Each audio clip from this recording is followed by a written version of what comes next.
እንግዲህ ክርስትና አንድ እምነት ነው። ነገር ግን እንዴት ሆኖ ነው ሦስት ዋና ዋና መንገዶች ሊኖሩት የቻለው? በዚህ ገለጻችን ውስጥ የዓለምን ትልቁን እምነት የከፋፈሉትን እነዛን ጥንታዊ የፍልስፍናና የሥነ መለኮት ልዩነቶች በጥልቀት እንመለከታለን። ይሄ ጥያቄ ብዙዎቻችንን ግራ የሚያጋባ ይመስለኛል። የሚገርመው ግን መልሱ ያለው በጦርነት ወይም በፖለቲካ ውስጥ ብቻ አይደለም። መልሱ ያለው ዛሬም ድረስ በሚሊዮን የሚቆጠሩ ሰዎች እምነት እየቀረጹ ባሉ ጥንታዊ የፍልስፍና አለመግባባቶች ውስጥ ነው። ሁሉም ነገር የሚጀምረው እግዚአብሔርን እንዴት መረዳት አለብን በሚሉ ሁለት መሠረታዊ እና የተለያዩ መንገዶች ነው። እሺ፣ በሚቀጥሉት ጥቂት ደቂቃት ውስጥ የምናደርገው ጉዞ ይሄን ይመስላል። ክርስትና ከአንድ እንቅስቃሴ እንዴት ተነስቶ ዛሬ ለምናየው ዓለም አቀፋዊ ባህሎች ቤተሰብ እንደበቃ እናያለን። እነዚህን ነጥቦች አንድ ባንድ እየዳሰስን የልዩነቶቹ መነሻ ምን እንደሆነ አብረን እንረዳለን። እንግዲህ ታሪኩ የሚጀምረው ከመጀመሪያዎቹ የክርስቲያን ማህበረሰቦች ነው።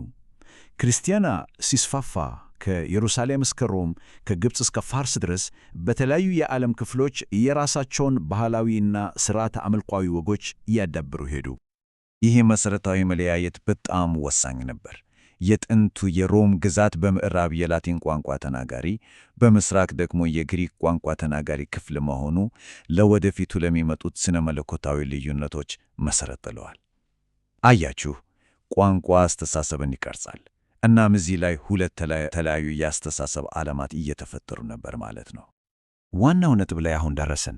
በምስራቅና በምዕራብ አብያተ ክርስቲያናት መካከል ያለው መሠረታዊ ልዩነት የሚመነጨው ስለ እግዚአብሔር ከማሰብ ሁለት ፍጹም ተለያዩ መንገዶች ነው። ይሄ የፍልስፍና ልዩነት ሁሉንም ነገር ነው የቀየረው። እሺ፣ እነዚህ ሁለት ቃላት ትንሽ እየተወሳሰቡ ሊመስሉ ይችላሉ፣ ግን ዋናው ሐሳባቸው በጣም ቀላል ነው። ካታፋቲክ ስነ መለኮት እግዚአብሔርን ምን እንደሆነ በመግለጽ ለመረዳት ይሞክራል። በአንጻሩ አፖፋቲክ ስነ መለኮት ደግሞ እግዚአብሔርን ምን እንዳልሆነ በመግለጽ ለመረዳት ይሞክራል። አንዱ ለመግለጽና ለመገንባት ሲሞክር፣ ሌላኛው ደግሞ የማይመለከተውን በማስወገድ ወደ እውነቱ ለመቅረብ ይሞክራል። እስቲ እንደዚህ አድርገን እንየው። የምዕራቡ ዓለም አካሄድ ልክ እንደ አንድ መሐንዲስ የሕንፃን ንድፍ እንደሚያወጣ ነው። መለኮታዊ ምስጢራትን በምክንያታዊነትና በትርጓሜዎች ለመረዳት እና ለማስረዳት ይጥራል። እያንዳንዱን ክፍል በዝርዝር ለማስቀመጥ ይሞክራል። የምስራቁ አካሄድ ደግሞ ፍጹም የተለየ ነው። እዚህ ላይ ያለን መሐንዲስ ሳይሆን ቀራጺ ነው። እግዚአብሔርን በቀጥታ መግለጽ አይቻልም ይላል። ስለዚህ ልክ አንድ ቀራጺ ከድንጋይ ላይ ያልሆነውን ክፍል ያስወገደ ውብ ቅርጽ እንደሚያወጣ፣ አፖፋቲክ ስነ መለኮትም እግዚአብሔር ምን እንዳልሆነ በመናገር ወደ እውነቱ ለመቅረብ ይሞክራል። እሺ፣ አሁን እስቲ እነዚህ የፍልስፍና ልዩነቶች እንዴት ወደ ተጨባጭ የቤተ ክርስቲያን ክፍፍል እንዳመሩ እንመልከት። እነዚህ የካታፋቲክና አፖፋቲክ የአስተሳሰብ ልዩነቶች በወረቀት ላይ ብቻ የቀሩ አልነበሩ። በተጨባጭ የሥነ መለኮት አለመግባባቶች እንዲፈጠሩ ምክንያት ሆኗል። እዚህ ላይ ያለው የቃላት ልዩነት በጣም ጥቃቅን ሊመስል ይችላል አይደል? ከ እና በ። ነገር ግን ትርጉሙ እጅግ በጣም ጥልቅ። ከሁለት ባህሪያት የሚለው የኦርቶዶክስ አገላለጽ ምስጢራዊ የሆነውን የተዋህዶን አንድነት ሲያመለክት፣ በሁለት ባህሪያት የሚለው የካቶሊክ ፍቺ ደግሞ ባህሪያቱን ለይቶና ገልጾ ለማስቀመጥ የሚጥር የካታፋቲክ አካሄድ ውጤት ነው። ይህ ክርክር የክርስትናን እምብርት የሚነካ ነበር። ኢየሱስ ማን ነው ለሚለው ጥያቄ መልስ ለመስጠት የተደረገ ሙከራ ነው። እዚህ ላይ ደግሞ በጣም ያስደንቀው ነገር አንዲት ቃል መጨመሯ እንዴት ትልቅ ውዝግብ እንደፈጠረች ነው። ፊሊዮኮ በላቲን ከውልድም ማለት ነው። ይህችን ቃል በምዕራቡ ዓለም በሃይማኖት መግለጫ ላይ መጨመሯ የምስራቁን ዓለም በጣም አስቆጥቷል። ምክንያቱም በእነሱ እይታ አብ የሥላሴ ብቸኛ ምንጭ ነው። የምዕራቡ ዓለም በበኩሉ በውልድ እና በመንፈስ ቅዱስ መካከል ያለውን ግንኙነት በይበልጥ ለማብራራት ፈልጎ ነበር። ይህ ልዩነት የአንዳንዱ ወገን ስነ መለኮታዊ ቅድሚያ የሚሰጣቸው ነገሮች ምን ያህል ተለያዩ እንደነበሩ በግልጽ ያሳያል። ቤተ ክርስቲያንን ሁለንተናዊ ወይም ካቶሊክ የሚያደርጋት ምንድን ነው ለሚለው ጥያቄ ሁለት ተለያዩ መልሶች አሉ። በኦርቶዶክስ እይታ በየትኛውም ከተማ የምትገኝ አንዲት አጥቢያ ቤተ ክርስቲያን እውነተኛ እምነትና ቅዱስ ቁርባን ካላት የሁለንተናዊቷ ቤተ ክርስቲያን ሙላት ይዛለች። በሮማ ካቶሊክ አስተምሮ ግን ሁለንተናዊነት በዓለም አቀፍ ደረጃ በሮም ጳጳስ ስር ከመደራጀት ጋር የተያያዘ ነው። ሁሉም አብያተ ክርስቲያናት ወደ አንድ ማዕከል ይመለከታሉ ማለት ነው።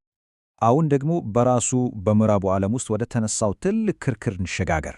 የተሐድሶ እንቅስቃሴ ከምሥራቁ ዓለም ጋር የተፈጠረ አዲስ ክፍፍል አልነበረም። ይልቁንም በራሱ በምዕራባዊው ካታፋቲክ በሆነው የአስተያየት ማዕቀፍ ውስጥ የተነሳ የቤተሰብ ክርክር ነበር ማለት ይቻላል።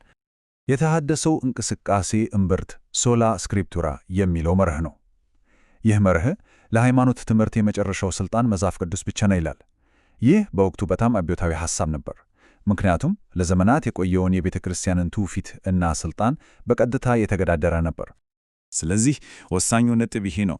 ይህ በሥልጣን ምንጭ ላይ የተፈጠረው አለመግባባት እምነት እንዴት መተርጎምና መተግበር እንዳለበት መሠረታዊ በሆነ መንገድ ቀይሮታል።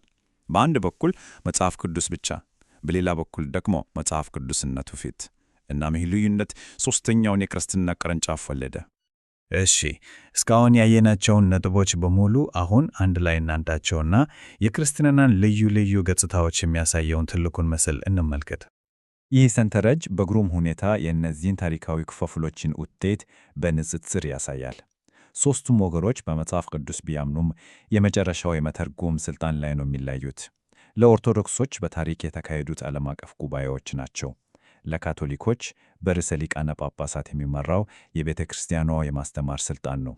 ለፕሮቴስታንቶች ደግሞ ግለሰቡ አማኝ ነው። ይህ ከጉባኤ ወደ ግለሰብ የተደረገው ሽግግር ምናልባትም ትልቁ ለውጥ። እንግዲህ ታሪኩን ባጭሩ ስንመለከተው ይህን ይመስላል። ሁሉም ነገር የጀመረው ስለ እግዚአብሔር በማሰብ ሁለት የተለያዩ ነገዶች በመኖራቸው ነው። ይህ ልዩነት ወደ መጀመሪያው ታላቅ መለያየት መርቷል። ከዚያም በምዕራቡ ዓለም ውስጥ የተነሳ ሌላ ክርክር ደግሞ ሦስተኛውን ዋና ቅርንጫፍ ፈጥሯል። ግን ልናስታውሰው የሚገባን ነገር እነዚህ ጥንታዊ የሥነ መለኮት ክርክሮች በታሪክ መጻሕፍት ውስጥ ብቻ ተወስነው የቀሩ ሙት ነገሮች አለመሆናቸውንም ዛሬም ድረስ በዓለም ዙሪያ ያሉ ክርስቲያኖች የሚያምኑበትን እና የሚኖሩበትን መንገድ በየቀኑ እየቀረቱ ያሉ ሕያው ወጎች ናቸው። ይህንን ገለጻ ስናጠናቅቅ በዚህ ጥያቄ ላይ እንድናስብበት ፈልጋለሁ። ለመግለጽ በሚሞክረው እና በልምድ በሚታወቀው መካከል ያለው ይህ መሠረታዊ ልዩነት እምነትን ብቻ ሳይሆን ባህልን፣ ማኅበረሰብን እና ዓለምን የምናይበትን መንገድ ጭምር እንዴት ይሆን የሚቀርጸው? መልሱ ምናልባት ከምንገምተው በላይ በዙሪያችን አለ።